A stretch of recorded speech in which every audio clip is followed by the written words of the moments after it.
Hello everyone, welcome to Crystal IQ Knowledge. इस video में हम पढ़ेंगे क्लास सिक्स सोशल स्टडीज का chapter second, oceans and continents.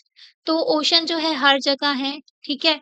7/10 जो एरिया है टेरेस्ट्रियल जो ग्लोब है, मतलब जो जमीनी इलाका है, वहां पर जो है ओशन देखने को मिलते हैं। ठीक है, हमारी पृथ्वी जो है ऐसा नहीं है कि आधे में पानी भरा हुआ है और आधे में जमीन है। पूरी जमीन है और जमीन में बहुत सारे गड्ढे हैं और उस गड्ढों में पानी भरा हुआ है। ओके, तो ऐसा देखने को मिलता है। 71% जो एरिया है, ओके, उसमें ओशन देखने को मिलता है और 71% एरिया में मतलब कि पानी देखने को मिलता है। 29% जो एरिया है अर्थ का, उसमें जो है ज़मीन देखने को मिलती है, ओके। और उस ज़मीन में जो है 8 बिलियन पॉपुलेशन रह रही है ना? तो इसकी जो हवा है ना बहुत ज़्यादा प्योर है, बहुत ज़्यादा हेल्दी है। ओशन से बहुत सारी जो ऑक्सीजन रिलीज़ करते हैं, ओके। तो यहाँ पर भी जो पेड़-पौधे पाए जाते हैं, जो ओशन में भी, ओके। तो रेन फॉरेस्ट जो होते हैं, केल्प फॉरेस्ट भी कहा जाता है उनको।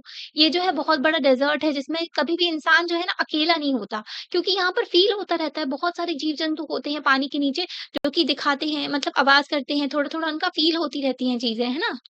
ओशन जो है बहुत बड़ा भंडार है नेचर का, है ना? इसमें बहुत सारे जो मैराइन क्रिएचर्स वगैरह सब कुछ पाए जाते हैं, फ्लोरा, फौना सब मिलता है यहाँ पर।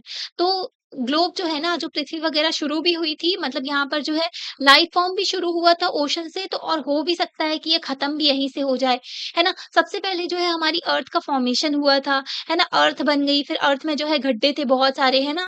तो उन गड्ढों में जो है पानी भरता गया और ज़मीन का भाग जो है ऊपर दिखने लगा, है ना? और बाकी जगह जो है पानी भरने लगा बाकी की ज़मीन में। ओके, और फिर उसके बाद जो है मतलब कि रेनफॉल हुई तो पानी भरने लगा, है ना? फिर अर्थ का जो है एटमॉस्फेयर वगैरह मॉडिफाई होने लगा था और ज़्यादा। फिर जो है पहली जो लाइफ फॉर्म देखने को मिला था, ओशन में देखने को मिला था, ओके। तो ये यहाँ पर कोटेशन में बताया गया है। तो ओशंस और कॉन्टिनेंट्स क्या होते हैं, ये सारी चीज़ें हम देखेंगे, इनके नाम जानेंगे हम, इनका कहाँ-कहाँ ये कौन-कौन से ओशंस होते हैं, कॉन्टिनेंट्स होते हैं, है ना? इनके बारे में बेसिक इन्फॉर्मेशन पता चलेगी। क्या ओशंस और मतलब ओशंस और कॉन्टिनेंट किस तरीके से हमारी ज़िंदगी को अफ़ेक्ट करते हैं ना, इनका इम्पैक्ट क्या है हमारी लाइफ़ में और जो अर्थ में, ठीक है, तो सब कुछ देखेंगे हम। यहाँ पर देखो इमेज दी हुई है अर्थ की। तो ना सैटेलाइट्स होते हैं बहुत सारे सैटेलाइट जो अर्थ के आस-पास घूमते रहते हैं। ओके, 2 तरीके के सैटेलाइट होते हैं, नेचुरल सैटेलाइट होते हैं और एक होते हैं आर्टिफिशियल सैटेलाइट्स, है ना? तो आर्टिफिशियल सैटेलाइट्स हम लोग भेजते हैं, हमारे देश मतलब सब सारे देश भेजते हैं, जो कि ना आस-पास जो है चक्कर लगाती है पृथ्वी के, ओके। और जो है पता लगाती हैं, इन्फॉर्मेशन वगैरह सारी कलेक्ट करते हैं वो लोग। और नेचुरल सैटेलाइट जैसे हमारी अर्थ का नेचुरल सैटेलाइट है मून, है ना? तो वो आस-पास घूमता रहता है। ओके, आर्टिफ़िशियल सैटेलाइट जो हमारे मतलब देश से भेजे जाते हैं, जैसे कि मार्स पे भी भेजा गया है, मून पे भी, तो हर जगह भेजे जाते हैं, ओके। तो यहाँ पर ना ये सैटेलाइट फ़ोटो वगैरह भी खींचते हैं, तो इन्होंने अर्थ की फ़ोटो भेजी थी, जो स्पेस से देखने में। तो ये ब्लू प्लैनेट दिख रहा है ना? ब्लू प्लैनेट देखने को मिलता है क्योंकि इसको ब्लू प्लैनेट भी कहा जाता है क्योंकि 71% एरिया में पानी भरा हुआ है और पानी जो है नीला-नीला दिखता है ना? यहाँ पर देखो, यहाँ पर जो है ये ओशन की पिक्चर भेजी है, तो यहाँ पर जो है भारत देखने को मिल रहा है, यहाँ पर जो है सऊदी अरेबिया, है ना? यूएई, ओमान, यहाँ सब देखने को मिल रहे हैं और फिर यहाँ जो है ये अफ्रीका देखने को मिल रहा है, ये मडागास्कर है, ठीक है? इसको हॉर्न ऑफ अफ्रीका कहते हैं, यहाँ पर जो ये चोंच निकली हुई है। यहाँ पर ऑस्ट्रेलिया देखने को मिल रहा है, नीचे अंटार्कटिका देखने को मिल रहा है, साउथ पोल है ना? ऊपर जो है नॉर्थ पोल है, जो कि आर्कटिक है, ओके? बाकी जो है यहाँ पर एशिया देखने को मिल रहा है ना? तो ऐसा ही दिखता है। फिर जो है अब जो है आपके पास अगर ग्लोब है, तो ग्लोब को आप थोड़ा-सा गोल-गोल घुमा लो, है ना? तो उसमें आपने देखने को मिलेगा, पिक्चर को देखो, अर्थ की पिक्चर को देखो, मून से जो देखने को मिल रही है ना? तो तो आपको सबसे ज़्यादा कौन-सा कलर देखने को मिलेगा? ब्लू कलर देखने को मिल रहा है ना? इसलिए जो है ब्लू जो रिप्रेज़ेंट कर रहा है, किस चीज़ को रिप्रेज़ेंट कर रहा है? इसका आंसर है वाटर, क्योंकि बहुत सारा पानी भरा हुआ है, तो उसको देखने को मिल रहा है। तो अर्थ के सरफेस पे, ठीक है, बहुत सारा पानी भरा हुआ है, 3/4 जो सरफेस है ना, वो पानी से भरा हुआ है, ओके? तो जब हम स्पेस से देखते हैं ना, आउटर स्पेस से जब देखने को मिलती है अर्थ, तो अर्थ ना ब्लू कलर की दिखती है क्योंकि इसमें इतना सारा पानी भरा हुआ है, ओके। जो पहले के एस्ट्रोनॉट थे ना, तो वो ना अर्थ को ब्लू प्लैनेट कहा करते थे, मतलब प्यार से बोला करते थे और अभी भी बोलते हैं, ठीक है? तो ब्लू प्लैनेट तो लार्जेस्ट वाटर बॉडीज़ देखने को मिलती है ग्लोब में, जिनको ओशंस कहा जाता है। बहुत सारा-सारा पानी भरा हुआ है, ओके, तो वो सब ओशंस कहलाते हैं। तो यहाँ पर जो 2.1 जो फिगर दिया हुआ है, जो अर्थ की पिक्चर दी है, तो ये ना इसमें एक और कलर देखने को मिल रहा है ब्राउन। तो ये ब्राउन कलर क्या है? यहाँ पर देखो ये ब्राउन कलर देखने को मिल रहा है ना? ये ब्राउन है, ये ब्राउन है, यहाँ ब्राउन है, यहाँ ब्राउन है ना? तो ये ब्राउन कलर क्या है भई? तो ये ब्राउन कलर जो है, ये ज़मीन को दर्शा रहा है, ओके? यहाँ ज़मीन देखने को मिल रही है। ये जो है 1/4 एरिया कवर करती है, 1/4 एरिया जो कवर कर रहा है लैंड है ना, अर्थ का, और 3/4 एरिया में जो है हमको ओशंस देखने को मिल रहे हैं, वाटर है ना? तो ये जो बहुत बड़े-बड़े जो लैंड मास होते हैं, इनको जो लैंड होता है उसको लैंड मास कहा जाता है, और बहुत बड़े जो मतलब फैले हुए हैं ये जो, इनको कॉन्टिनेंट कहा जाता है। तो मतलब कंटीन्यूअसली बहुत दूर तक फैली हुई ज़मीन है तो उसको कॉन्टिनेंट कह रहे हैं, ठीक है? और बहुत बड़ा-सा लैंड है, इतना ही बस है, पर इसको लैंड मास कहा जा रहा है ना? दोनों के दोनों जो ओशंस हैं, कॉन्टिनेंट्स हैं, बहुत ही इम्पोर्टेंट रोल प्ले करते हैं, जो अर्थ के क्लाइमेट को शेप करने में, है ना? जो भी वेदर फिनोमेना होते हैं, सब कुछ इन्फ्लुएंस होते हैं ओशंस और कॉन्टिनेंट से। जैसे कि आप आगे जानोगे कि हवा किस तरीके से बह रही है ना? मतलब लो प्रेशर से जो हाई प्रेशर से लो प्रेशर की तरफ जाती है हवा। इसमें ज़मीन का भी बहुत बड़ा रोल होता है और पानी का भी बहुत बड़ा रोल होता है इसमें भी। लैंड जो होता है, ज़मीन जो होती है बहुत जल्दी ठंडी और गर्म हो जाती है, जिसकी वज़ह से यहाँ पर जो लो प्रेशर और हाई प्रेशर जल्दी बन जाता है। तो अगर हाई प्रेशर है तो यहाँ से हवा चलेगी, और लो प्रेशर है यहाँ पर लैंड में, तो यहाँ पर जो है हवा आएगी। अब ये दूसरे कॉन्सेप्ट्स हैं, आप और समझोगे। मतलब क्लाइमेट को बहुत ज़्यादा इन्फ्लुएंस करते हैं ओशंस और कॉन्टिनेंट्स दोनों। ओके, ये जो है अफ़ेक्ट करते हैं सारी लाइफ़ को, है ना? जितनी भी ज़िंदगी है अर्थ में, सिर्फ़ इंसानों की नहीं, ओके? प्लांट्स हो गए, एनिमल्स हो गए, ह्यूमन लाइफ, सारे लोगों को अफ़ेक्ट करते हैं ये, ठीक है? तो हमें इनका इम्पैक्ट देखने को मिलता है हमारी हिस्ट्री में, हमारे कल्चर में, हर चीज़ में देखने को मिलता है, हमारी ज़िंदगी में, है ना? तो हम लोग सारा कहते हैं ना, वन प्लैनेट, वन एनवायरनमेंट की बात करते हैं, क्योंकि सारी चीज़ें कनेक्टेड हैं, ओके? वन हेल्थ की बात करते हैं, तो हर चीज़ को कनेक्ट करके देखा जा रहा है अभी। यहाँ पर देखो, एम्बलम है जो इंडियन नेवी का, इसमें मोटो दिया हुआ है, सम नो वरुणः। समनो-ब्रह्मणा इसको प्रोनाउंस किया जाता है, तो इसमें बोला गया है, तो इसका मतलब है कि वरुणा, जो वरुण होते हैं ना, जो क्या होते हैं, वो समुद्र के देवता कहा जाता है उनको। समुद्र के देवता हमारे लिए शुद्ध हो, ऐसा कुछ। मतलब शुभ हो, ठीक है? तो ऑस्पिशियस है वो। तो ये मतलब कि इंडियन नेवी जो है वो डेडिकेटेड है, जो प्रोटेक्ट करने के लिए, जो ओशन वाला एरिया है उन सब चीज़ों को, तो इसके लिए ये दर्शाया गया है, उनका ये मोटो है, ठीक है? तो यहाँ पर बताया गया है कि वरुण जो है वैदिक डिटी हैं, ठीक है? जो वैदिक लिटरेचर में, हिंदू में माना जाता है कि ये देवता हैं, ओके? तो ये ओशन से एसोसिएट किया जाता है इनको, ठीक है? जो आसमान से और पानी से जनरली इनको रिलेट किया जाता है। तो यही बोला गया है कि ये शुभ हैं, ओके? तो अब distribution of water and land on the earth. तो पानी और जो है ज़मीन कितना है अर्थ में, है ना? कितना दिखता है, अब कितना है, बाकी तो पूरे में ज़मीन ही है, बस पानी बहुत ज़्यादा भरा हुआ है ना? तो ओशंस एंड कॉन्टिनेंट्स ना डिस्ट्रीब्यूटेड नहीं है इक्वली, मतलब कि हाँ, इतने में ओशन है और इतने में कॉन्टिनेंट है, ऐसा नहीं है, ठीक है? नॉर्दर्न एंड सदर्न हेमिस्फीयर में डिफरेंटली देखने को मिलता है। यहाँ पर देखो, जो आपको यहाँ देखो, नॉर्थ पोल ये है, ठीक है? ये जो है अमेरिका है, ये एशिया है, ठीक है? ये एशिया है, ये अफ्रीका पड़ जाता है, ठीक है? ये मिडल ईस्ट है, इसको ईस्ट एशिया भी कहते हैं, ठीक है? East Asia, okay? ये अमेरिका है यहाँ पर कनाडा, फिर नीचे अमेरिका आता है, ओके? ये जो है ग्रीनलैंड है। तो नॉर्थ पोल में ना आपको बहुत सारी ज़मीन देखने को मिल रही है ना? तो यहाँ पर जो है पानी कम रहेगा, और साउथ पोल देखो, साउथ पोल में यहाँ पर अंटार्कटिका है, ठीक है? यहाँ पर अंटार्कटिका है ना? यहाँ पर ये लाइन्स आपको याद है ना? ये जो कहलाती है लैटीट्यूड, है ना? और जो ये वाली जो होती है, ये लॉन्गिट्यूड, है ना? तो ये वाली, ओके? यहाँ पर देखो, ये ऑस्ट्रेलिया है, ये अफ्रीका के नीचे का भाग है ना? और ये जो है साउथ अमेरिका के नीचे का है, ठीक है? ये अर्जेंटीना का पोर्शन आता है यहाँ पर। तो हमें देखने को मिला, साउथ पोल में जो है ज़मीन कम है ना? यहाँ पर पानी ज़्यादा है, ठीक है? वाटर जो है यहाँ पर ज़्यादा देखने को मिलता है साउथ पोल में। और जो नॉर्थ पोल की बात करें, नॉर्थ पोल में ज़मीन ज़्यादा है, ठीक है? लैंड ज़्यादा देखने को मिलता है, तो पानी यहाँ पर कम देखने को मिलता है, ओके? ये समझ गए?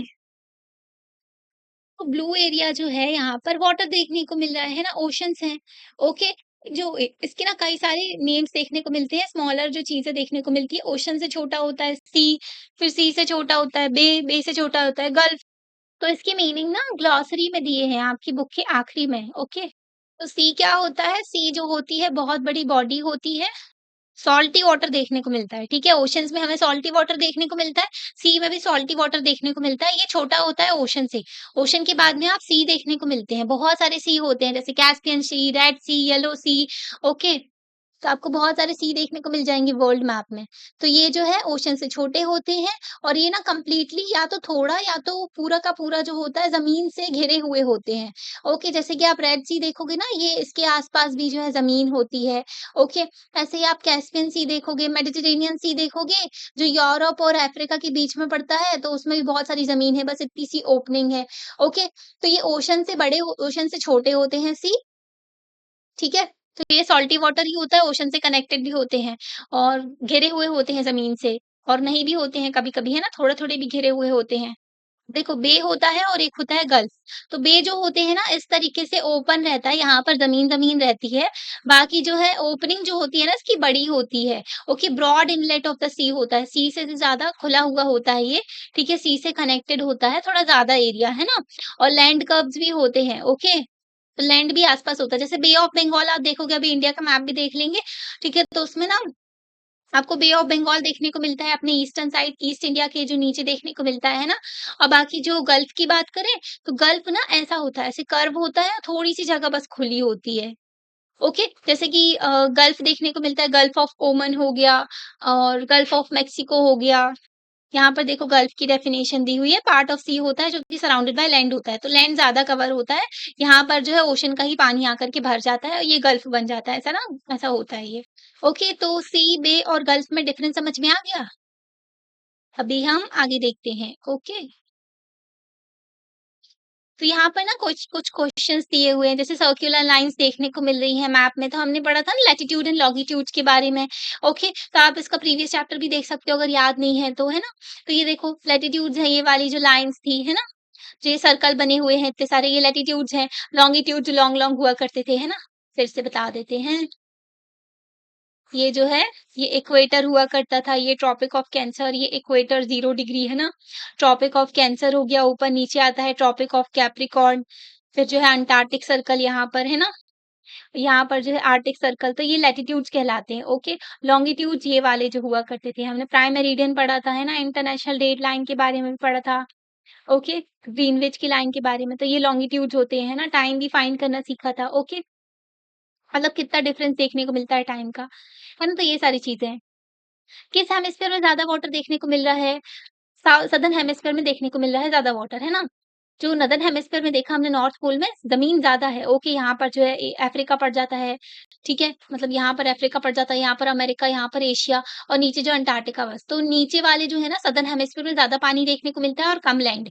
ऊपर वाला जो नॉर्दर्न हेमिस्फीयर होता है, वहाँ पर जो है ज़मीन ज़्यादा है, ठीक है? लैंड ज़्यादा है और पानी कम है, ओके? तो कंपेयर करके देखें तो। और सारे के सारे ओशंस कनेक्टेड होते हैं एक-दूसरे के साथ, ओके? अब देखो यहाँ पर ओशन की लाइफ के बारे में बताया है। कोरल रीफ्स जो होते हैं ये, कोरल रीफ्स जो होते हैं ये ना 0.1% इस इससे भी कम एरिया में होते हैं ओशन के, पर इसमें 25% मेराइन की जो स्पीशीज़ देखने को मिलती है। मतलब बहुत ज़्यादा फिश वगैरह सब लोग ना इसके आस-पास रहते हैं, इसके पास घर बना लेते हैं, है ना? तो बहुत ही ज़्यादा खूबसूरत देखने को मिलता है, ठीक है? ये जो आपने ग्रेट बैरियर रीफ के बारे में सुना होगा, ऑस्ट्रेलिया के पास में देखने को मिलता है, क्वींसलैंड आइलैंड के पास में। तो वहाँ पर जो है बहुत सारे कोरल्स पाए जाते हैं, ओके?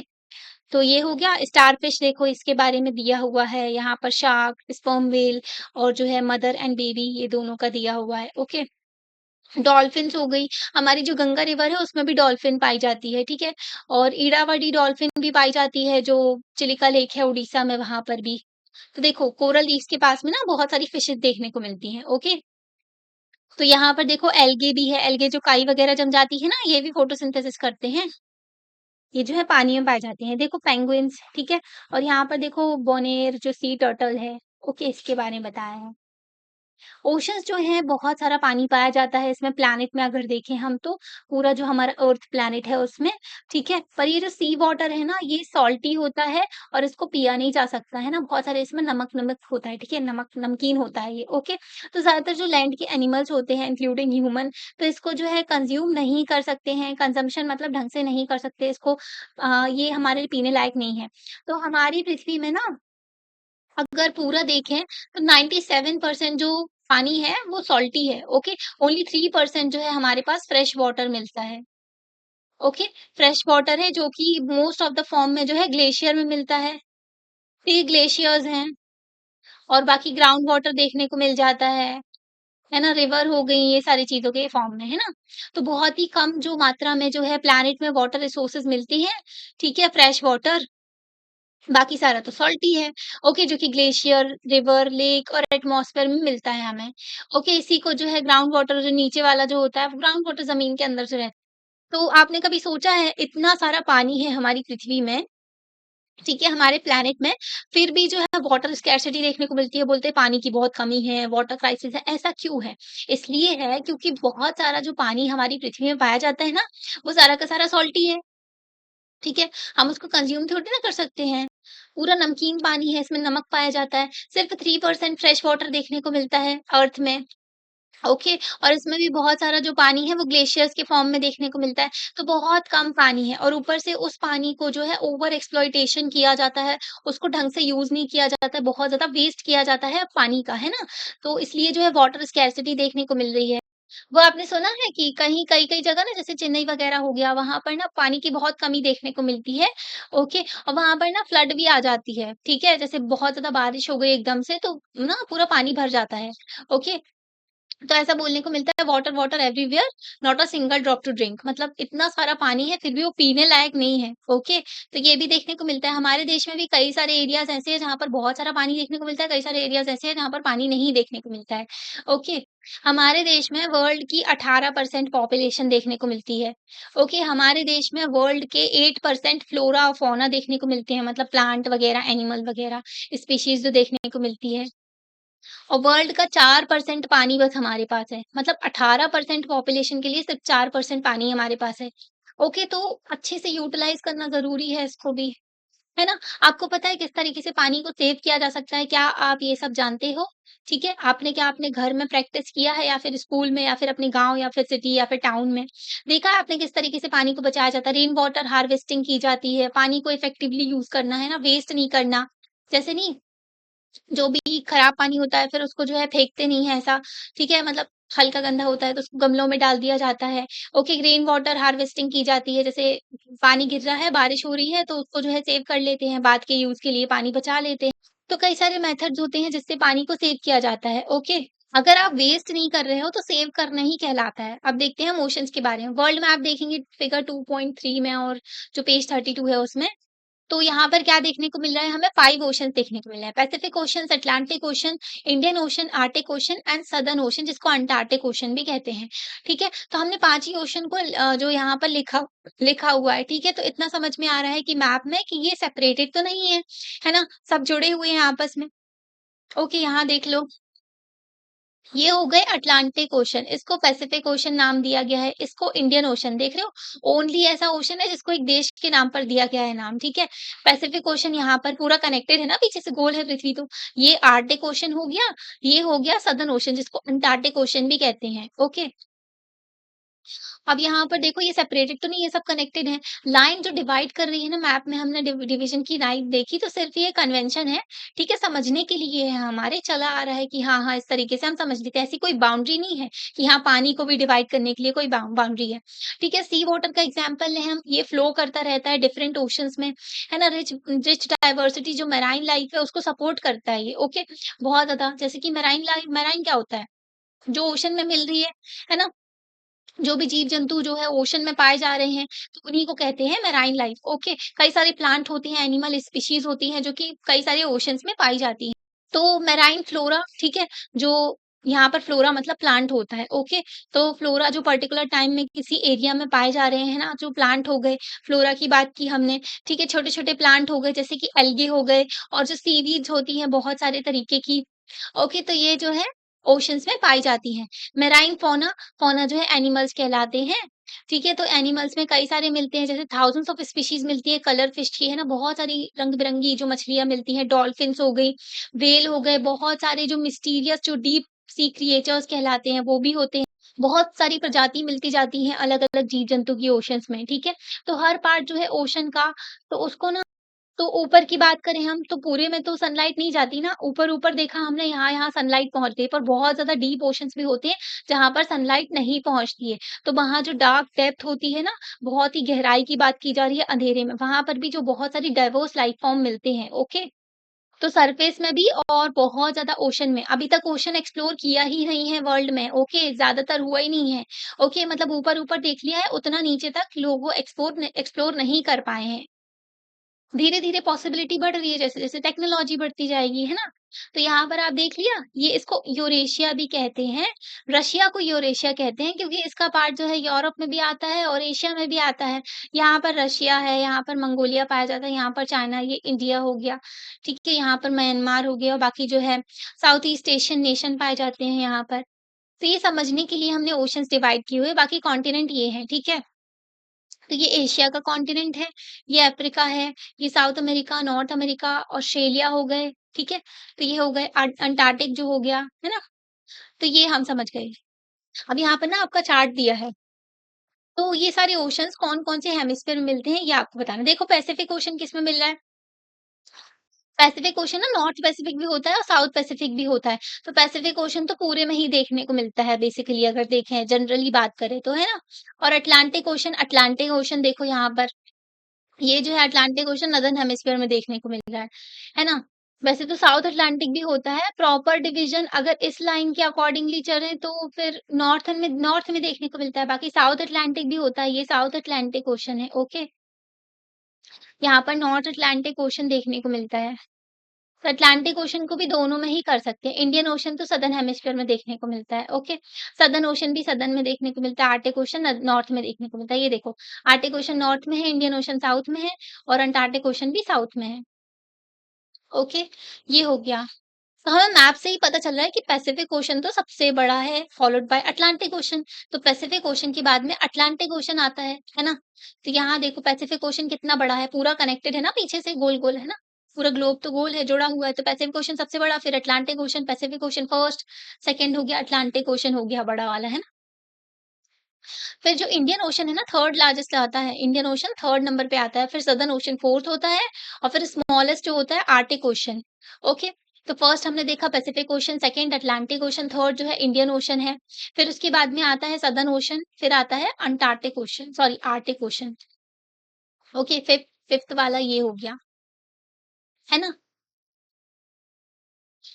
यहाँ पर देखो हमने मैप में देखा कि ओशन से हमको क्लियर तो हो गया मेन लिमिट जो इंडियन ओशन को आप समझ गए, एशिया नॉर्थ में देखने को मिल रहा है, अफ्रीका वेस्ट में, ऑस्ट्रेलिया ईस्ट में और बाकी जो साउथ में सदर्न ओशन देखने को मिल रहा है। यहाँ देखो ये जो है इंडियन ओशन, ये हो गया हमारा इंडियन ओशन, तो इंडियन ओशन के नॉर्थ में क्या है, नॉर्थ में जो है एशिया देखने को मिल रहा है, ठीक है? जो है ईस्ट में जो है हमको पैसिफिक ओशन देखने को मिल रहा है, वेस्ट में जो है अफ्रीका देखने को मिल रहा है और साउथ में क्या देखने को मिल रहा है हमें सदर्न ओशन देखने को मिल रहा है। ओके, ऑस्ट्रेलिया है ईस्ट में, है ना? ठीक है। तो आइदर साइड अब इंडिया की बात करें हम तो इंडिया में 2 चीज़ें देखने को मिलती है दोनों साइड में, अरेबियन सी देखने को मिलता है और बे ऑफ बंगाल देखने को मिलता है ईस्ट में। ओके, ये देखो हमारा प्यारा भारत महान, है ना? तो हमारा इंडिया तो इंडिया की ईस्ट में आपको देखने को क्या मिल रहा है, बे ऑफ बंगाल। बे का हमने समझा था ना गल्फ कैसा होता है? गल्फ ऐसा होता है ना, ऐसा और फिर ऐसा, ठीक है? तो यहाँ से खुला हुआ होता है और बाकी ऐसा गोल सा होता है। और बे ऑफ बंगाल बे कैसा होता है? बे जो होता है लैंड एरिया तो रहता है ऐसा पर ये पूरा खुला होता है और ये जो होता है सी से कनेक्ट होता है, ये भी सी से कनेक्ट होता है और ये ना ऐसे गोल सा बना लेता है गल्फ अपने आप को, ओके? तो यहाँ पर देखो ईस्ट में हमको बे ऑफ बंगाल देखने को मिलता है और एवियन सी देखने को मिलता है, ओके? ओशन से छोटा होता है सी, ओके? ये हो गए हमारे अंडमान निकोबार आइलैंड्स और ये हो गए लक्षद्वीप आइलैंड्स, है ना? ये हो गया हमारा भारत। अब ओशंस एंड डिज़ास्टर्स, तो अब हम तो अभी जो आपने शुरू में पिक्चर देखी थी ना अर्थ की, तो वो अर्थ की जो आपने फ़ोटो देखी थी, उसमें आपने देखा था व्हाइट-व्हाइट कुछ देखने को मिल रहा था, है ना? हमने ब्राउन कलर देखा था ज़मीन का, है ना? लैंड देखने को मिला था और ब्लू कलर में हम समझे थे कि ओशन है ना? ओशन हम समझ गए थे और उसमें ना धुआँ-धुआँ भी था बहुत सारा जो व्हाइट-व्हाइट कलर का। तो वो क्या है? वो ना क्लाउड्स हैं, लार्ज बड़े-बड़े जो हैं बादल देखने को मिलते हैं। ये जो क्लाउड्स हैं ना, ये बहुत सारे रेन लेकर के आते हैं, ओके, बारिश करवाते हैं कॉन्टिनेंट्स में, है ना? ज़मीन वाले इलाके में, समुद्र में भी होती है। तो ये जो है तो मानसून जो रेन होती है इंडिया में, हर समर के बाद में आती है। ओशन से जो मतलब कि गर्मियों के बाद में जो मानसून आता है, गर्मियों की वजह से हमारे देश में लो प्रेशर क्रिएट हो जाता है। जब बहुत ज़्यादा टेम्परेचर बढ़ता है, टेम्परेचर बढ़ने का मतलब है लो प्रेशर हो गया, ठीक है? टेम्परेचर ज़्यादा हो गया, लो प्रेशर हो गया, बहुत ज़्यादा हीट हो गई है, तो पार्टिकल बहुत ज़्यादा लूज़-लूज़ हो जाते हैं, ठीक है? तो लो प्रेशर हो गया यहाँ पर, अब यहाँ पर जो है वॉइड क्रिएट हो गया। लो प्रेशर जो होता है, इसकी हवा जो होती है, ऐसे ऊपर चली जाती है, ओके? तो यहाँ पर वॉइड क्रिएट हो जाता है। तो बाकी जगह से जो हाई प्रेशर वाली ना हाई प्रेशर, तो वो जो हवाएँ होती हैं ना पानी लेकर के हमारे देश में यहाँ से एंटर होती हैं। ओके, लो प्रेशर की तरफ, हाई प्रेशर से लो प्रेशर जाती हैं हमेशा हवाएँ। हाई प्रेशर ठंडी जगह, है ना? टेम्परेचर कम होगा तो हाई प्रेशर होगा, टेम्परेचर ज़्यादा होगा तो लो प्रेशर होगा। ओके, तो यहाँ पे हवाएँ आती हैं, पानी लेकर के और बरसा देती हैं इंडिया में बहुत सारा, तो साउथ वेस्ट मानसून कहते हैं ओके इसको। तो इसकी वजह से हमारे यहाँ जो है बहुत सारा पानी गिरता है, तो हमारी एग्रीकल्चर जो बहुत ज़्यादा जो हमारी खेती-बाड़ी है वो पानी के ऊपर डिपेंडेंट रहती है और हमारी जो लाइफ़ होती है वो सारी चीज़ें भी सब कुछ डिपेंड होता है पानी से। कई सारी रिवर्स जो होती हैं वो दोबारा से ना ज़िंदा हो जाती हैं ऐसा कहो, क्योंकि ना कई सारी रिवर सूखी पड़ जाती हैं, पेरेनियल जो सीज़नल रिवर कहते हैं जिनको, सीज़नल रिवर होती है एक पेरेनियल रिवर। पेरेनियल रिवर जो हमेशा पानी रहता है जिनमें जैसे कि गंगा हो गई, यमुना हो गई, ओके, इनमें हमेशा पानी रहता है। बाकी जो सीज़नल रिवर होती हैं साउथ में पाई जाती है सीज़नल रिवर, तो वहाँ पे जो है पानी सीज़न के अकॉर्डिंगली जैसे बारिश हुई तो बहुत सारा पानी आ गया तो बहने लगी, ओके। तो ये सारी चीज़ें भी इस पे डिपेंड करती हैं मॉनसून के ऊपर। अगर पानी नहीं गिरेगा, बारिश नहीं होगी तो हमारा एग्रीकल्चर भी अफ़ेक्ट होगा, हमारी लाइफ़ भी अफ़ेक्ट होगी, ओके। बट ओशंस जो होते हैं, ओशंस में ना क्या देखने को मिलता है हमें? ओशंस में जो स्टॉर्म्स देखने को मिलते हैं, वॉयलेंट बहुत ज़्यादा मतलब तीव्र गति से हवाएँ देखने को मिलती हैं और बहुत तेज़ जो है पानी देखने को मिलता है, बहुत तेज़ हवाएँ देखने को मिलती है, जो उसकी साइक्लोन बनाती हैं। ओ आगे चल के आप ये भी पढ़ोगे कि साइक्लोन कैसे फ़ॉर्म होते हैं, ओके? जो बवंडर होता है ना ऐसे-ऐसे करके ऐसा-ऐसा गोल-गोल चलता है, बहुत सारा पानी भी गिराता है ये हर जगह। तो देखने को मिलता है ना बे ऑफ बंगाल में सबसे ज़्यादा साइक्लोन आते हैं, ओके? क्योंकि यहाँ पर ना आइडियल टेम्परेचर मिल जाता है 27 डिग्री सेल्सियस, ओके? तो ऐसे टेम्परेचर में साइक्लोन फ़ॉर्म हो जाते हैं। फिर साइक्लोन फ़ॉर्म होता है तो बहुत सारी तबाही हो जाती है कोस्टल एरियाज़ में, बहुत ज़्यादा ये अफ़ेक्ट हो जाते हैं पूरे। कोस्टल एरियाज़ ये पानी का एरिया है ना ये वाला पूरा। ओके, तो ये अफ़ेक्ट करते हैं। साइक्लोन एक बड़ा डिज़ास्टर है जो कि कोस्टल रीजन को डैमेज कर देता है। हमारे 9 स्टेट्स हैं कोस्टल, ओके, और बाकी यूनियन टेरिटरीज़ आती हैं। तो सुनामी, अब सुनामी के बारे में जानते हैं हम। सुनामी भी एक नेचुरल डिज़ास्टर है जो कि ओरिजिनेट होता है ओशन के अंदर ही, ओके। तो इसमें ना बहुत पावरफुल होती है, बहुत ऊँची वेव चढ़ती है, ओके। ऐसी ऊँची वेव चढ़ेगी कि पूरी बिल्डिंग-विल्डिंग सब ध्वस्त कर देती। तो ये सुनामी होती क्यों है? सुनामी ना बहुत पावरफुल होती है, बहुत बड़ी वेव होती है जो कि एकदम से पानी खूब सारा लेकर के आ जाती है। तो ये इसलिए होती है क्योंकि ओशन के नीचे भी ज़मीन ही है ना, तो उस ज़मीन में ना जब ये कहीं पर वीक पॉइंट होता है ना, तो वहाँ पर जो है क्या होता है, वहाँ पर वोल्केनिक इरप्शन हो जाता है कि लावा निकल गया अर्थ के नीचे से, है ना? तो लावा ही तो है नीचे, ओके, क्रस्ट के नीचे लावा है, ओके, तो वहाँ जो है सॉरी मैग्मा, ठीक है? जो मैग्मा जो होता है अर्थ के नीचे जो होता है ना उसको मैग्मा कहते हैं, ठीक है? क्रस्ट के नीचे जो होता है, बाकी जब वो बाहर निकल जाता है तो उसको लावा कह देते हैं, ओके, तो ये जो है अंदर रहता है ये फूट गया एकदम से, तो सुनामी आ जाएगी। अर्थक्वेक आ गया, अर्थक्वेक अगर ज़मीन पे आता है तो उससे भी बहुत ज़्यादा तबाही मचती है अगर वो बहुत ज़्यादा मैग्नीट्यूड का है, ठीक है? अगर वो अर्थ के नीचे आता है मतलब पानी के नीचे आता है, तो पानी एकदम से उफान लेगा, है ना? एकदम से ऊपर-नीचे होंगी वेव्स और सुनामी आ जाती है। ओके, सुनामी की जो वेव्स होती है ना वो ट्रैवल करती है थाउज़ेंड्स ऑफ किलोमीटर, बहुत तेज़ वो ट्रैवल करती हैं, पूरे कोस्टल एरिया सब डूब जाते हैं। 2004 की सुनामी आई थी, ठीक है, 2004 में सुनामी आई थी, हमारे अंडमान निकोबार को भी बहुत नुकसान पहुँचा था इससे। ठीक है, तो बहुत सारा डैमेज हो जाता है। जापान ने भी फेस की थी सुनामी, जापान में फुकुशिमा डिज़ास्टर हो गया था 2011 में, न्यूक्लियर डिज़ास्टर हो गया था, क्योंकि वहाँ पर सुनामी आ गई थी। ओके, इतना समझ गए? 2004 में यहाँ देखो 26 दिसंबर 2004, तो इंडिया और 13 कंट्रीज़ जो अफ़ेक्ट हुई थी इंडियन ओशन में, तो बहुत तेज़ सुनामी आई थी, okay?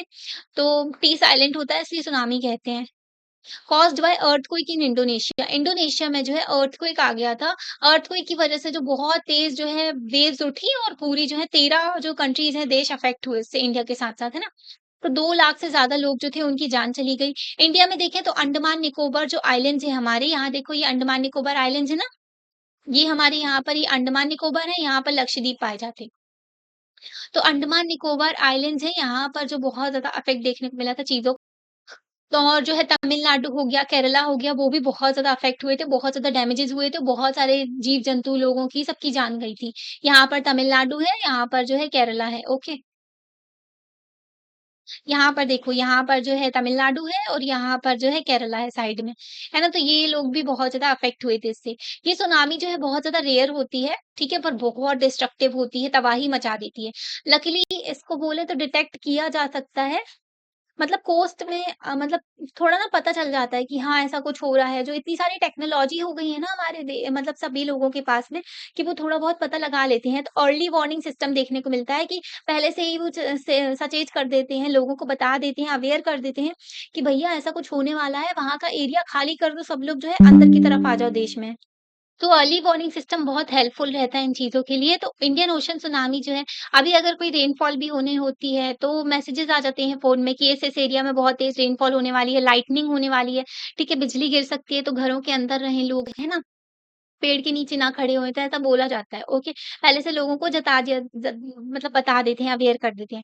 Indian ocean tsunami warning system है जिसमें इंडिया और बहुत सारी कंट्री भी कंट्रीब्यूट करती हैं। ये हेल्प करता है कि हम ऐसे ऐसे कुछ स्टेप्स ले सकें ताकि प्रोटेक्ट कर सकें हम लोगों की ज़िंदगी, है ना? और प्रॉपर्टी को भी प्रोटेक्ट कर सकें। इवेंट्स जिनकी वज़ह से बहुत ज़्यादा लाइफ़ होती है, डैमेज होती है, ठीक है? बहुत सारे लोगों की लाइफ़ जो चली जाती है, जान चली जाती है, बहुत सारे जीव-जंतु की जान जाती है ना? प्रॉपर्टी जो है खत्म हो जाती है, इंफ्रास्ट्रक्चर खत्म हो जाता है ना? उसको हैंडल किया जाता है under disaster management. Okay, disaster disaster आया तो उसको मैनेज करना, है ना? तो उसके लिए हमारे देश में जो है नेशनल डिज़ास्टर मैनेजमेंट अथॉरिटी है। 2004 की सुनामी आई ना तब हमारे देश को थोड़ा मतलब हमारे जो लोग थे ना, हमारे जो पॉलिटिशियंस थे उनको अकल आई कि हाँ, हमको डिज़ास्टर मैनेजमेंट अथॉरिटी बना लेनी चाहिए ताकि जो है डिज़ास्टर मैनेजमेंट को ये डील कर सके। तो 2005 में ये डिज़ास्टर मैनेजमेंट अथॉरिटी बनाई। तो मतलब कि तीनों लेवल पे होती है, नेशनल लेवल में national disaster management authority, state level में भी होती है, state disaster management authority, district level में भी होते हैं। ओके, तो ये डील करते हैं सारे जो डिज़ास्टर होते हैं, इसके बारे में हम नेक्स्ट चैप्टर में भी पढ़ेंगे। ओशंस पढ़ लिया हमने, कॉन्टिनेंट्स अब देखते हैं। कॉन्टिनेंट्स जो ना विज़िबल दिख रहे हैं आपको ऊपर-ऊपर जो ज़मीन दिख रही है ना, उसी को कॉन्टिनेंट्स कह रहे हैं, ठीक है? ओशन के मैप में। ये देखो, ये जो ज़मीन दिख रही है ना, ये कॉन्टिनेंट्स हैं, ओके? ये बड़ी-बड़ी जो कनेक्टेड ज़मीन है, तो ये कॉन्टिनेंट्स हैं, ओके? तो आपको कितने दिख रहे हैं? काउंट कर सकते हो इनको? तो आंसर ना इतना सिंपल नहीं है क्योंकि इसको ना कई तरीके से काउंट किया जा सकता है। हम अपनी चॉइस के अकॉर्डिंगली भी काउंट कर सकते हैं और जो जैसा बताया गया है वैसे भी देख सकते हैं इसको, ठीक है? तो हम ना लिस्ट करते हैं कुछ कॉन्टिनेंट्स के बारे में 4 और 7 भी कह सकते हैं इनको। क्यों कर सकते हैं ऐसा तो? North America and south America, ठीक है? इनको 2 कॉन्टिनेंट भी कह सकते हैं और सिंगल भी कह सकते हैं, ठीक है? सिंगल लैंड मास भी कह सकते हैं, है ना? तो north America and south America को सिंगल भी कह सकते हैं और कंबाइन करके एक भी कह सकते हैं कि अमेरिकन कॉन्टिनेंट है ना? तो यूरोप और एशिया हो गए, यूरोप और एशिया को 2 कॉन्टिनेंट की तरह हम काउंट कर सकते हैं और या फिर इनको सिंगल लैंड मास की तरह काउंट कर सकते हैं, है ना? For historical and cultural reason तो हिस्ट्री के अकॉर्डिंगली मतलब हिस्ट्री की वजह से और कल्चर की वजह से यूरोप की जो एवोल्यूशन है बहुत ज़्यादा डिफरेंट देखने को मिला है एशिया से। इसलिए इनको अलग-अलग कॉन्टिनेंट कहा जाता है, ठीक है? हमारी हिस्ट्री अलग है, यूरोप की अलग है, ठीक है? हमारी जो एशिया की हिस्ट्री अलग है, एशिया की प्रैक्टिसेज़ अलग है, एशिया की जो मतलब कल्चर वगैरह अलग है और यूरोप का अलग है, ठीक है? तो इसको अलग-अलग कॉन्टिनेंट की तरह काउंट कर लेते हैं। पर जियोलॉजिस्ट जो होते हैं ना, वो इनको सिंगल काउंट करते हैं, सिंगल कॉन्टिनेंट ही मानते हैं, यूरेशिया कह देते हैं दोनों को इकट्ठा। अफ्रीका और यूरेशिया जो है इसको 2 कॉन्टिनेंट माना जाता है, अफ्रीका अलग है और यूरेशिया अलग है। समटाइम्स इनको भी एक साथ कर लेते हैं, है ना? तब इसको हम समराइज़ कर लेते हैं। 4 continents Africa, Eurasia, America, Antarctica और ऑस्ट्रेलिया। अगर हमने यूरेशिया और अफ्रीका को साथ में ले लिया और अमेरिका में साउथ अमेरिका, नॉर्थ अमेरिका और बाकी अंटार्कटिका हो गया और ऑस्ट्रेलिया हो गया, तो ये 4 कॉन्टिनेंट हो गए। 5 कॉन्टिनेंट देखें, अफ्रीका देखेंगे, America, Antarctica, Australia and Eurasia. तो यूरेशिया को हमने अलग काउंट कर लिया। 6 कॉन्टिनेंट की बात करें, Africa, Antarctica, Australia, Eurasia, north America and south America. Okay, 7 continent की बात करें हम, तो Africa, Antarctica, Asia, Australia, Europe, north America, south America, तो अलग-अलग सबको काउंट कर लिया। तो काउंट करने के ऊपर डिपेंड करता है, ओके, सबको इकट्ठा कर लोगे तो फिर ऐसे ही हो जाता है। तो ये जो लास्ट लिस्ट है ना 7 कॉन्टिनेंट्स की, इसको ज़्यादातर लोग मानते हैं, ठीक है? 7 कॉन्टिनेंट्स मानते हैं लोग, तो ये वाली जो लिस्ट है इसको ही अडॉप्ट करते हैं लोग। आपने देखी होंगी ये 5 ओलंपिक बहुत किया था लोगों ने इस बार भी, है ना? तो ओलंपिक की रिंग है, ये देखने को मिलती है, सिंबल है उनका। तो ये जो है ओलंपिक गेम्स में ये सिंबल देखने को मिलता है। ये सिम्बलाइज़ करते हैं gathering of sport persons from all over the world. तो पूरे जो वर्ल्ड में से बहुत सारे स्पोर्ट्स पर्सन्स आते हैं, वो ओलंपिक में खेलते हैं और मेडल जीत के जाते हैं, है ना? तो रिंग्स जो है इनको रिप्रेज़ेंट किया गया है 5 इन्हेबिटेंट्स जो कॉन्टिनेंट के थे, मतलब जो लोग रहते हैं उनके हिसाब से ये जो है इसको बताया गया है, ठीक है? Africa, America, Asia, Australia, Europe. तो ये जो रेड है ना, इसको अमेरिका से रिप्रेज़ेंट करते हैं, ये जो येलो है इसको एशिया कहते हैं, ठीक है? और ये ग्रीन ऑस्ट्रेलिया के लिए हो जाता है, ब्लैक अफ्रीका के लिए हो जाता है, ठीक है? और ये जो ब्लू है ना, ये यूरोप को रिप्रेज़ेंट करता है, ठीक है? तो इस तरीके से ये कॉन्टिनेंट्स को रिप्रेज़ेंट किया गया है इसमें। अब हम डायग्राम जो पेज 36 पे है वो देखते हैं, ठीक है? 7 कॉन्टिनेंट्स की लिस्ट के अकॉर्डिंगली। तो ये एक्चुअल शेप तो नहीं दे रहा है पर रिलेटिव साइज़ेज़ दिखा रहा है, ओके? तो यहाँ देखो ये जो है डायग्राम, ये देखो यहाँ पर नॉर्थ अमेरिका हो गया, यहाँ पर साउथ अमेरिका हो गया, ये हो गया यूरोप, यहाँ पर एशिया, अफ्रीका, सबसे बड़ा कॉन्टिनेंट एशिया कहलाता है, ओके। फिर यहाँ पर ऑस्ट्रेलिया हो गया, नीचे हो गया अंटार्कटिका। तो अब जो ये स्क्वायर्स दिए गए ना, इनको काउंट करके आप बता सकते हो कौन सा सबसे बड़ा कॉन्टिनेंट है, एशिया सबसे बड़ा कॉन्टिनेंट है, ओके। और जो स्मॉलेस्ट है, ये जो है, तो यहाँ पर देखो आपको बॉक्स है ना, ये सारी बॉक्स काउंट करके आप बता सकते हो। वैसे हम आपको बता देते हैं कौन सा बड़ा है, इसमें ना नॉर्थ अमेरिका बड़ा है, साउथ अमेरिका और नॉर्थ अमेरिका में नॉर्थ अमेरिका बड़ा है, अफ्रीका और नॉर्थ अमेरिका में अफ्रीका बड़ा है, अंटार्कटिका और ऑस्ट्रेलिया में अंटार्कटिका बड़ा है, ओके। अब जो ये कलर है, अगर आप रिकलर कर दो, यूरोप और एशिया को एक साथ कर दो, ठीक है? तो यूरेशिया निकल के आ जाएगा और कंपेयर करो उसकी साइज़ को साउथ अमेरिका के साथ में, ठीक है? तो आप ये कर सकते हो, फिर कॉन्टिनेंट की लिस्ट लिखना है स्मॉलेस्ट से सबसे छोटे से सबसे बड़े तक की, है ना? अब देखो आइलैंड्स, आइलैंड्स के बारे में देखते हैं। तो हमने देखे, ठीक है, 2 मैप देखे इससे पहले अभी चैप्टर में जो है हमने, तो उसमें हमने देखा कि कॉन्टिनेंट्स में सारा का सारा ज़मीन नहीं आ जाता है, ओके। बहुत सारे जो छोटे-छोटे पीस हैं जो ज़मीन के, वो भी छूट जाते हैं। बहुत सारे आइलैंड एक्सिस्ट करते हैं। साउथ ईस्ट एशिया जो होता है ना, वहाँ पर भी बहुत सारे छोटे-छोटे आइलैंड देखने को मिलते हैं। जापान हो गया, है ना? और भी जो है बहुत सारे छोटे-छोटे आइलैंड देखने को मिलते हैं, ऑस्ट्रेलिया के ऊपर भी, ओके। तो ये जो है ना सराउंडेड बाय वाटर बॉडीज़, तो ऐसा है, पूरा-पूरा पानी सराउंडेड है, आजू-बाजू पूरा पानी है। तो इन्हीं को आइलैंड्स कहते हैं। ओके, सारे चारों तरफ मतलब पूरी तरफ से यहाँ पर छोटा-सा आइलैंड हो गया, यहाँ-यहाँ पूरे में पानी हो गया। ओके, तो इसी को कहते हैं आइलैंड्स। कॉन्टिनेंट जो होते हैं, कॉन्टिनेंट भी वाटर से सराउंडेड होते हैं, पर ये बहुत बड़े होते हैं, ठीक है? ये इनको आइलैंड्स नहीं बोल सकते, कॉन्टिनेंट बहुत बड़े होते हैं। आस-पास इनका पानी तो होता है, पर ये बहुत बड़े होते हैं। आइलैंड जो होता है, इनके आस-पास ही पानी होता है, पर ये छोटे-छोटे होते हैं। बहुत सारे लाखों आइलैंड है प्लैनेट में, ठीक है? और अलग-अलग साइज़ के हैं। ओके, कुछ एग्ज़ाम्पल बताएँ तो कैरिबियन आइलैंड्स भी देखने को मिलते हैं छोटे-छोटे। मालदीव्स हो गया, वो भी छोटे से आइलैंड है। और जो है मतलब इंडोनेशिया के आस-पास भी हो गया, फिजी हो गया और ऊपर जो होते हैं माइक्रोनेशिया, वहाँ पर भी बहुत सारे आइलैंड देखने को मिलते हैं। यहाँ पर देखो, यहाँ पर बताया गया है ग्रीनलैंड सबसे बड़ा आइलैंड है, लार्जेस्ट आइलैंड ग्रीनलैंड है वर्ल्ड में, ओके। तो ग्रीनलैंड ना डेनमार्क के अंदर आता है, ठीक है? तो ग्रीनलैंड जो है वर्ल्ड का सबसे बड़ा आइलैंड है। तो तो सबसे बड़े जो 10 स्टेट्स हैं ना अपने देश के, अगर उन सबको प्लस कर देंगे ना, तब जाकर के इतना बड़ा साइज़ बनेगा ग्रीनलैंड जैसा, है ना? तो इतनी बड़ा आइलैंड है ये। ओके, इंडिया जो है इसमें 1300 स्मॉल आइलैंड्स देखने को मिलते हैं। लक्षद्वीप है इस साइड, है ना? जो अरेबियन सी के, और जो है यहाँ पर बे ऑफ बंगाल में जो है हमारे अंडमान निकोबार देखने को मिलते हैं। ओके, लक्षद्वीप एंड निकोबार जो आइलैंड्स है बे ऑफ बंगाल में, सॉरी, अंडमान एंड निकोबार जो है बे ऑफ बंगाल में, लक्षद्वीप देखने को मिलता है अरेबियन सी में। है ना? 1981 में इंडियन अंटार्कटिका अंटार्कटिका जो प्रोग्राम है, ये एक्सप्लोर कर रहा था अंटार्कटिका को, ठीक है? अंटार्कटिका में कई सारी जो कंट्रीज़ होती हैं, अपने रिसर्च स्टेशन बनाती हैं और वहाँ पर जाकर के स्टडी करती हैं साइंटिफिक, है ना? साइंटिस्ट वहाँ पर जाते हैं। तो एक कॉन्टिनेंट है, बहुत ही कोल्ड क्लाइमेट और हार्श कंडीशन देखने को मिलती है यहाँ पर। तो अंटार्कटिका में बहुत ठंड देखने को मिलती है क्योंकि ये साउथ पोल में पड़ता है ना? फ्रिजिड ज़ोन, ओके, याद है ना? फ्रिजिड ज़ोन कहते हैं इसको। और जो है यहाँ पर, तो मतलब मैप में आपको दिखाया था ना व्हाइट-व्हाइट जो नीचे देखने को मिलता है, ओके? ये आर्टिक है और यहाँ नीचे देखने को मिलता है अंटार्कटिक, है ना? व्हाइट-व्हाइट जो होता है। तो यहाँ पर साइंटिफिक पहला जो बेस इंडिया ने सेटअप किया था, इसका नाम था दक्षिण गंगोत्री, ठीक है? 2 और जो बेस सेटअप किए थे, रिसर्च स्टेशन, जहाँ पर जो है साइंटिस्ट जाकर के रिसर्च करते थे। शायद तक उनका नाम मैत्री और भारती था, ओके। तो अबाउट 40 टीम्स, तो 40 टीम गई थी इंडियन साइंटिस्ट की, उन्होंने रिसर्च किया मतलब सारी चीज़ों के बारे में वहाँ पर जाकर के, और किस तरीके से क्लाइमेट और एनवायरनमेंट का एवोल्यूशन हुआ है ना। पहले जो है बहुत ज़्यादा ठंडा क्लाइमेट हुआ करता था, आइस एज होती थी। फिर उसके बाद में क्लाइमेट चेंज हुआ और फिर गर्म होने लगा एनवायरनमेंट, फिर ह्यूमन वगैरह सब पनपने लगे थे और ज़्यादा, ठीक है। तो एग्रीकल्चर वगैरह और ज़्यादा होने लगा था, फिर उसके बाद में धीरे-धीरे चेंज होने लगी और फिर जो है ह्यूमन एक सेटलमेंट के थ्रू एक अच्छी सोसाइटी बना कर के रहने लगा था, है ना?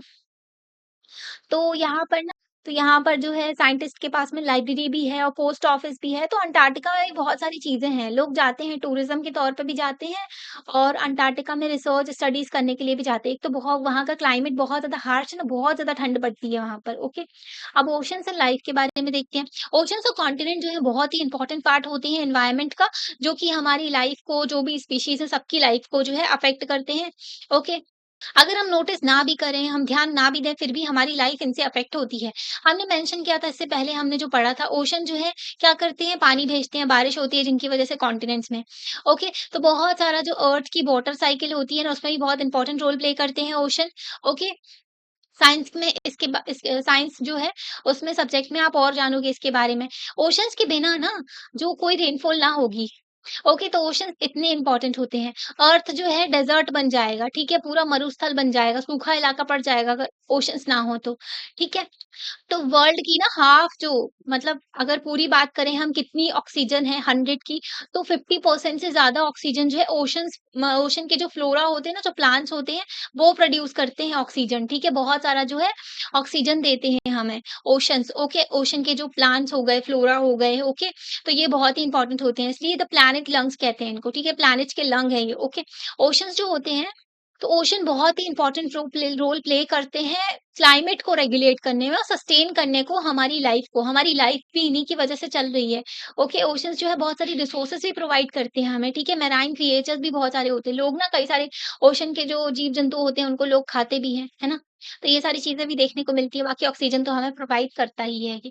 ओशन जो होते हैं, ये ह्यूमैनिटी को भी इम्पैक्ट करते हैं कई सारे तरीकों से। पहले के टाइम पर ना जो लोग हुआ करते थे ना, तो ओशंस एंड सी के थ्रू माइग्रेट किया करते थे, दूसरे रीजन्स में जाया करते थे। ओके? माइग्रेशन मतलब एक जगह से दूसरी जगह जाना, ओके? तो दूसरी जगहों में गए हैं ओशन के थ्रू, है ना? और ट्रेड करने के लिए भी सारे जो गुड्स वगैरह होते हैं, मिलिट्री कैम्पेन्स के लिए भी, मतलब दूसरी जगह में जाकर के कब्ज़ा करना, मिलिट्री कैम्पेन चल रहे हैं, तो वो भी देखने को मिलता है। ये जो है सोर्स ऑफ फूड भी है, बहुत सारी फिशिंग वगैरह की जाती है, चाइना बहुत ज़्यादा फिशिंग करता है, पता है? बहुत ज़्यादा एक्सप्लॉइटेटिव फिशिंग करता है। मतलब बहुत फिशेज़ को जो है एक्सट्रीमली हाई लेवल पे करते हैं। चाइना में तो सब कुछ खा लेते हैं ना वो लोग, तो उनके लिए कुछ मैटर ही नहीं करता है, वो लोग तो कुछ भी खा सकते हैं। ओके, तो ओशन जो हो गया, ये हमारे कल्चर को भी नरिश करते हैं, हमारे कल्चर को भी एनरिच करते हैं। कोस्टल पीपल के जो लोग होते हैं ना, कोस्टल एरिया के, जो पानी के आस-पास, ये हमारा भारत हो गया, तो इसके आस-पास जो कोस्टल एरियाज़ है ना, यहाँ के लोगों की भी लाइफ को अफ़ेक्ट करते हैं। कोस्टल जो पीपल होते हैं, ज़्यादातर वो फिशिंग करते हैं और जो ना वो लोग ना फिश वगैरह भी खाते हैं, ओके? तो इनकी लाइफ भी अफ़ेक्ट होती है, इनका कल्चर भी अफ़ेक्ट होता है, ओके? तो इनके पास में ना बहुत सारी कहानियाँ होती हैं, बहुत सारे जो पोएम वगैरह होती हैं और कई सारी चीज़ होती है सी के बारे में, सी गॉड के बारे में, गॉडेसेस के बारे में, ओके? समुद्र से रिलेटेड हमारे यहाँ भी जो कहें तो हमारे देश में भी कई सारी जो स्टोरीज़ होती हैं, जो ओशन से रिलेटेड है ना? सी मॉन्स्टर के बारे में और ट्रेज़र फ्रॉम द सी, जो खजाना वगैरह निकलता है सी से, है ना? ओशन के डेंजर भी हैं, बट ये जो है ब्लेसिंग भी है हमारे लिए। तो मतलब कई सारी कहानियों के थ्रू भी पता चलता है कि ओशन से कई सारे जो मतलब ब्लेसिंग भी देखने को मिलती है। ओशन जो है हमें कई सारी चीज़ें प्रोवाइड भी करता है और जो डिज़ास्टर वगैरह भी देखने को मिलता है। यूनाइटेड नेशन क्या होता है? यूनाइटेड नेशन ना एक वर्ल्ड की ऑर्गनाइज़ेशन है, ठीक है? वर्ल्ड लेवल पे सभी लोग जो हैं, सारी की सारी कंट्रीज़ जाकर के साथ में बैठ कर के यहाँ पर बातचीत करते हैं, वर्ल्ड की प्रॉब्लम से रिलेटेड सॉल्यूशन निकालते हैं। तो इन्होंने डेज़िग्नेट किया है, यूनाइटेड नेशन ने बोला है कि 8 जून जो होता है ना, इसको वर्ल्ड ओशन डे मनाते हैं, ताकि हम इसकी इम्पोर्टेंस के बारे में, इससे रिलेटेड चीज़ों के बारे में हम जान सकें। और जो है रिमाइंड हमको याद दिलाता है कि बहुत ही ज़्यादा इम्पोर्टेंट रोल प्ले करते हैं ओशंस हमारी ज़िंदगी में, है ना?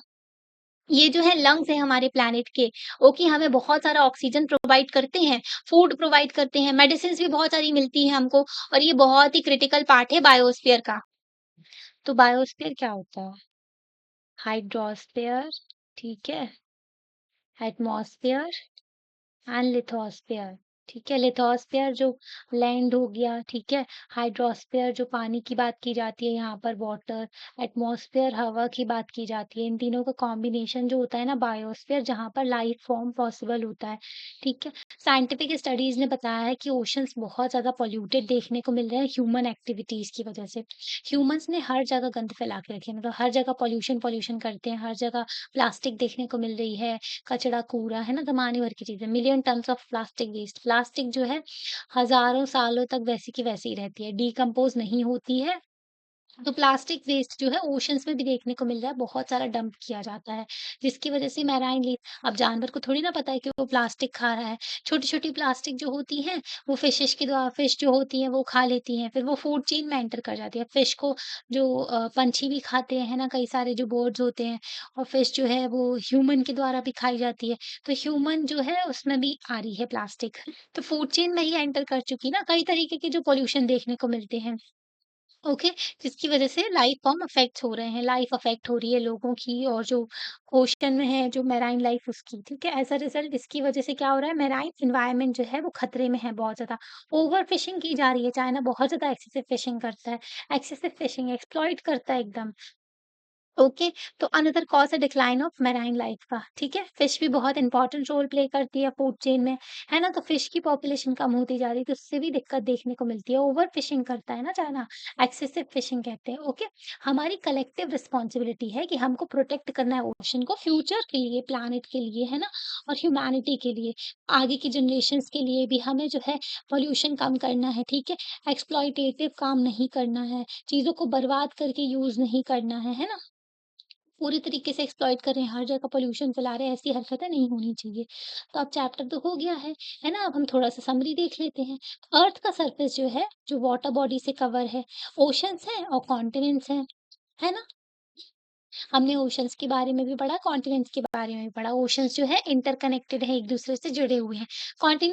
जो कॉन्टिनेंट्स हैं वो काउंट कर सकते हैं इनको, ठीक है, कई तरीके से और मोस्ट जो कॉमन काउंट है मतलब जो लोग एक्सेप्ट करते हैं 7 कॉन्टिनेंट्स हैं, ओके। नॉर्दर्न हेमिस्फीयर जो है उसमें ज़्यादा लैंड देखने को मिलता है और कम पानी देखने को मिलता है। सदर्न हेमिस्फीयर में ज़्यादा पानी देखने को मिलता है और लैंड कम रहता है, ओके। ओशन सपोर्ट करते हैं बहुत सारी जो लाइफ होती है मैराइन लाइफ उसको और बहुत इंपॉर्टेंट रोल प्ले करते हैं वर्ल्ड क्लाइमेट में। तो ये जो है ये ओशन पॉल्यूशन वगैरह की वजह से बहुत सा अफेक्टेड हो रहे हैं ह्यूमन एक्टिविटीज की वजह से, है ना? ह्यूमंस हर जगह को खराब कर रहे हैं। इसके लिए कलेक्टिव प्रोटेक्शन की जरूरत है। ओके, सभी लोगों को इफेक्टिव जो स्टेप्स लेने होंगे, चीजों को प्रोटेक्ट करना होगा, पोल्यूशन कम फैलाना होगा, एक्सप्लॉइटेटिव यूज नहीं करना है वाटर रिसोर्सेज को, चाहे कोई भी रिसोर्स हो, चाहे ओशन की मैराइन लाइफ हो, है ना? एक्सप्लॉइटेटिव चीज़ें नहीं करनी है। तो यही चीज़ है, ओके? तो आपको समझ में आया चैप्टर? आपको कैसा लगा? आप लाइक करके बता सकते हो, चैनल को सब्सक्राइब भी कर सकते हो और अपने फ्रेंड्स के साथ में शेयर भी कर सकते हो। ये देखो यहाँ पर आपसे पूछा भी गए हैं क्वेश्चंस में कॉन्टिनेंट, ओशन एंड आइलैंड्स के बारे में और फिर आपको जो है यहाँ पर मैप बनाना है। ठीक है? और फिर जो है यहाँ पर कॉन्टिनेंट्स के बारे में बताना है और ओशंस के बारे में, ये नॉर्थ अमेरिका हो गया, है ना? इसको यूरेशिया भी कह सकते हो या फिर आप इसको एशिया भी कह सकते हो और इसको यूरोप कह सकते हो, ओके? और बाकी ये अफ्रीका हो गया, है ना? ये जो है ऑस्ट्रेलिया है, यहाँ पर साउथ अमेरिका है, ये अटलांटिक ओशन है, ओके? अटलांटिक ओशन है ये, ठीक है? ये जो सॉरी पैसिफिक ओशन है ये, पैसिफिक ओशन है, यहाँ पर भी पैसिफिक ओशन है, ओके? यहाँ पर जो है आर्टिक ओशन देखने को मिलता है, यहाँ पर अंटार्कटिक है ना, अंटार्कटिका है ये, ठीक है? तो यहाँ पर जो है सदर्न ओशन भी कहते हैं या फिर अंटार्कटिक ओशन भी इसको कह सकते हैं यहाँ पर। और ये आपको पता है ना, ये जो है बीच वाली लाइन ये इक्वेटर है, 0 डिग्री, है ना? और फिर यहाँ पर जो ट्रॉपिक ऑफ कैंसर है, ट्रॉपिक ऑफ कैंसर गुजरती है इंडिया से, ठीक है? और यहाँ पर जो है ट्रॉपिक ऑफ कैप्रिकॉर्न है, ओके? तो बाय, मिलते हैं नेक्स्ट चैप्टर में।